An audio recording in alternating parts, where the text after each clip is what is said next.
Greetings again, and we're going to do some more unlocking of secrets here in follicular movement. I've never seen anything written about it at all, but it's a nice thing to learn how to do. And so you can move a tooth by simply taking a hard subject away from one side and leaving a gap there, and they'll be bumping the other side, and the sac around the tooth will again get round, and it'll push this tooth away from where the hard place is on the side it's still in contact with. See, it's just like a water balloon on your fist or something, and you touch it in a swimming pool, it'll move it back away if you take your hand off of it. And this is a movement that is needed many times. I've had cuspids come in across laterals or in contact with the laterals or something like that, and the follicle is around the crown of the cuspid. Well, let's get into it, and then we'll show you up how we do it.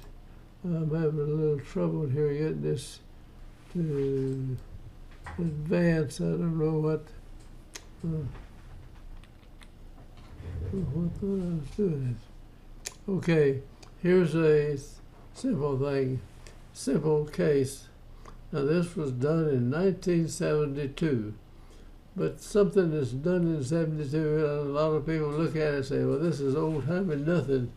It's just like it is today, and it'll be that way 50 years in the other direction.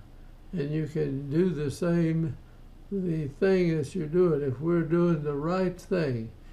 And I'll tell you, if you figure out a better way to do some of these things, let me know. If you've got a better way to do it, I'll adopt that way and put it out there.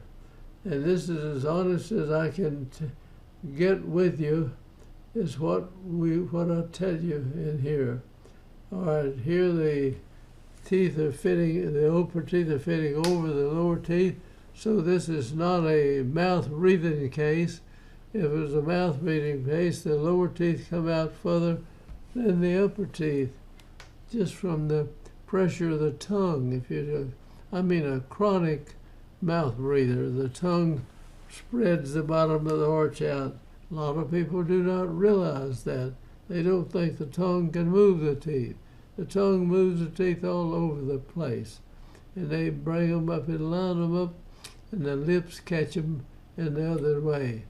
All right, in this particular case, we kind of studied the profile and everything, and we figured we needed to extract some teeth. So we took the teeth out, and they probably have wisdom teeth behind that. If we're going to take those out, that's one way to get rid of to get the wisdom tooth in, or take care of it. All right, this is 72, and this is the models, and here we go, and we'll start on the case. So we come in and take some of these deciduous teeth out, and then we may let the permanent teeth come down a little bit, and then we may go back and take out one of the permanent teeth, so that the follicle will move the tooth into place. And I'll show you that when we get to the x-rays. So here we're waiting on this case. This is 75 now. And you can't do this in dental school. Somebody will start them in 72 and make 75. We haven't done anything except we know what we're doing, and we've done it before, and we know how it's going to turn out, and so we do that. Now here we are in 1975, and this is we've extracted the teeth on the case, and I'm going to show you the x-rays in a few minutes and how this came up in there like that. Okay, here's a nice little girl, everything, facial structure's good, just straight face. And so we're going in, and take these teeth out early. And now that lets the two posterior teeth will drift forward. But let me get to this x-ray and it will show you exactly what we want to do. Now this is 1977, so we've been working on this young lady since 1972, but we just see her constantly every 6 months or whatever it takes to keep up with it. This has got a little mildew had set in on this, and that's 1977. It looks like that. Now we haven't done anything except make some room for some teeth in here. This is 1977, and here the profile straight is not dished in, and here's the smile line, and here's the facial structure after we did that. All right, now we come back in 1978, and we're going to come in and kind of dress it up a little bit and increase the form, the arch form in here. We're going to increase it and spread it out a little bit and line it up better. It seemed like I was doing work on her father at the same time. All right, so we bracket the teeth now. We're just going to go in and touch it up. That's all we had to do. And there it is, lined up with a nice form. And on the bottom, we'll correct a few things. Otherwise, it was a kind of a serial extraction. If you couldn't have done anything else in the life of that person and done that, they would still look pretty good. But here we came back and touched it up, and this is 1979, and we go in and do the final part of the operation. So you got a beginning, and you go all the way. And in dental school and orthodontic school, no student is able to do this. But in practice, and this is why I say that dentists who specialize in children's dental work ought to learn how to do orthodontics. It is ridiculous that they don't act like they don't have sense enough to do the orthodontics, but they should be taught to do it. Now here we're going, and I'm going to get to some x-rays, I think, here in a few minutes. And now it's lined up like that. We finished it all up. All right, now we're going to come back and show you the x-rays. This is 1972. And this cuspid is coming in, and it's hitting a lateral root here, and it's got another bicuspid right there, and getting this down and getting it between these two cases would be a pretty tough thing to do. So we realize how crowded it is, and so we X that tooth, this tooth down here, the baby tooth, and this is going to let this cuspid move off the lateral root and come in. Down on the bottom, the cuspid is going right into the lateral here, and we take the tooth away here. The pressure of this permanent tooth, the pressure on there, will push this tooth back, and it'll go, this will come back and come in there. It'll do that every time. And you watch how it's done. And now here the second molars are coming in. At this early time, we don't even see any wisdom teeth. So let's watch it. Watch what happens now. This is 4 of 72, and here's 5 of 73. All right, we still have not taken the permanent teeth out, and you see this is coming like that, and we've got this here, and there's a follicle around this tooth. And so we say, well, we'll get the baby tooth, and we'll get this tooth out right here, and you watch this follicle move that tooth over in that direction. I don't have to touch it. All right? We still haven't done any orthodontic work, so to speak, but this is orthodontic work better than putting brackets or anything else on. You're guiding these teeth in. Watch where this was right here. When you take this out, this is going to move over and it'll come in. This will move over here. See that follicle's just a bag full of liquid, kind of a cyst like, and it'll push this over. All right, this is 5 of 73. Now we're going to take this out and we're going to take another Panorex and it'll be 7 of 73. Only 2 months later. Now watch where the teeth went. This assumes a round circle. A round circle. Here, here. I'm going to erase those. And I'm going to go back and see where they were. Look where this was. And that's 5 of 73. And here's 2 months. And those teeth are almost in line to come in. The bottom teeth are coming in perfectly fine. This will hit here, shove this lateral over, and close that space, and come in the mouth. And this is 5 of 73, 2 months after we took those teeth out.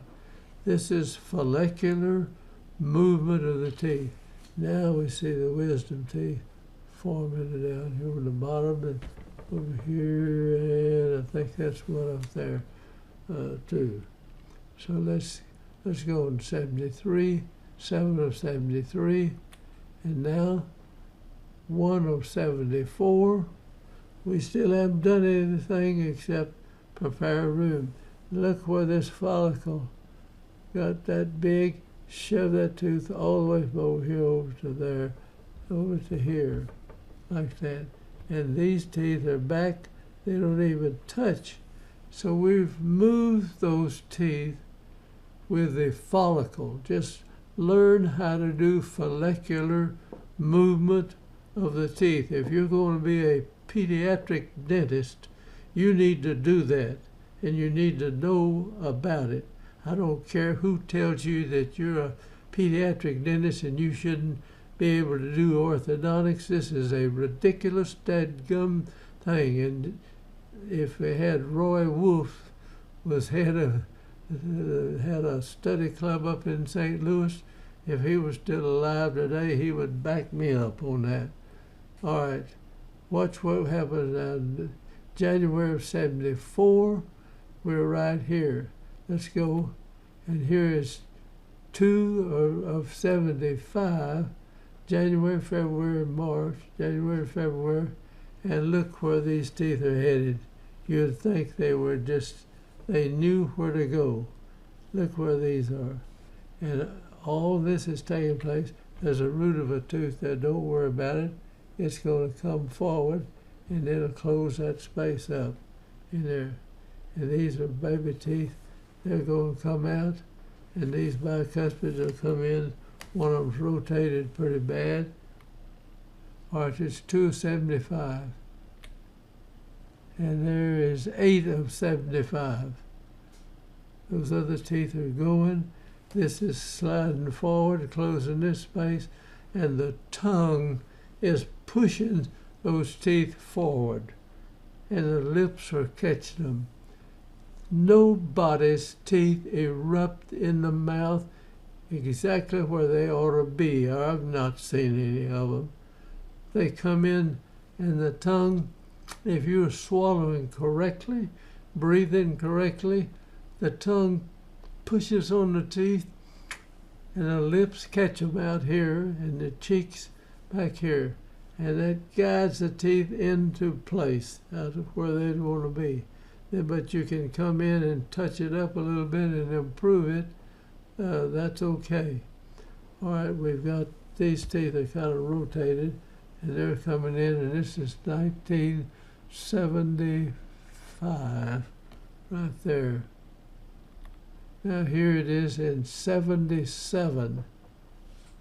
And we have done anything, but those teeth are lined up almost ideal, but not as good as we would like, and we would get this to come in.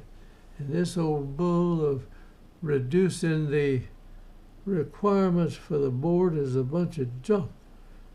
We need to be stressing the fact that we need people that train and know how to do it.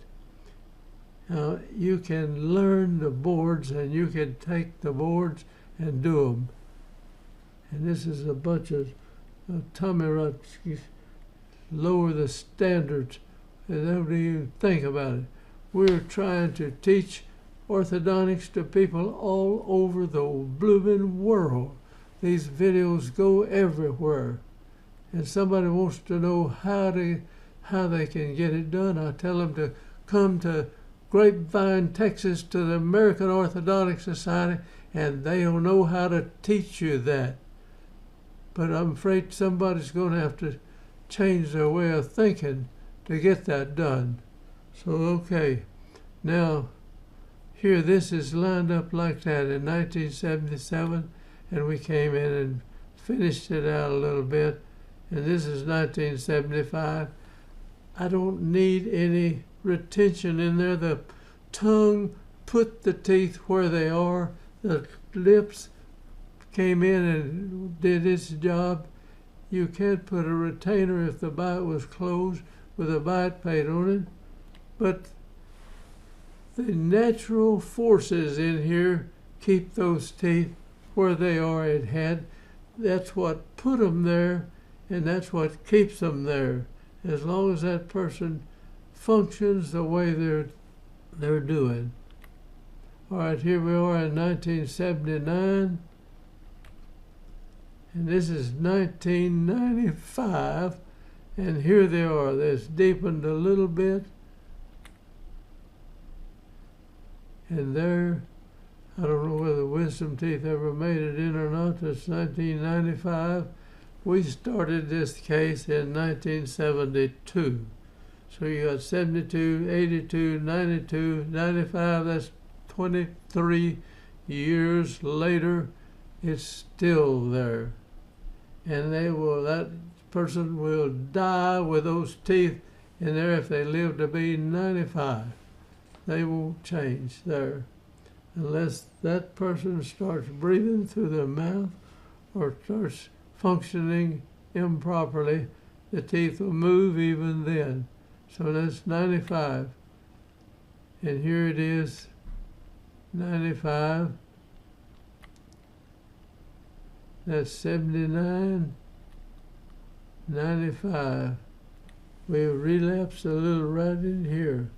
We could have put a 3-to-3 retainer on there and kept that, but that's not enough to even worry about, really. There's 79, and here the young lady is after she's grown up, and she moved to some other place, but she came back and we got her pictures. She came in again to see her. You spent years with this young lady, and you can help that young lady in a lot of other ways, in helping and encouraging her in her work and what she does. You have a chance to improve that person, not just their teeth, but their whole person. And you see them for several years in here. And somebody tell the pediatric dentist, you shouldn't do this. This is stupid, absolutely stupid. And I wish Roy Wolf were alive and he could back me up on that. If I'm wrong in there, somebody tell me. But the pediatric dentist ought to be doing this type of orthodontics. And here she is, 1995. Now, I don't mean to get irritated with people doing this, but this is something I don't want to change. We have an opportunity of helping people all over this world to do something like that. It's not being done now. And then we've got people in the universities are telling people that are doing the work on these children, don't do this. They can't go to an orthodontist and get him to do that. They either have to hire an orthodontist, and he won't know, because he won't know but about 2 or 3 years, or maybe 3 or 4 years of work in there about it. So we ought to be teaching this all over the world, and this is good orthodontics. If it isn't good, tell me about it and tell me a better way to do it, and I will certainly change. But you got to tell me a better way. And I have not had one person come back where we send these everywhere to say one bad word about what we're doing. And as honest as I can be, this is what can be done, and this is what we ought to do, and we should not lower our standards, but raise them, and raise the people's standard everywhere. All right, thank you very much, and I'm going to hang up. Bye-bye.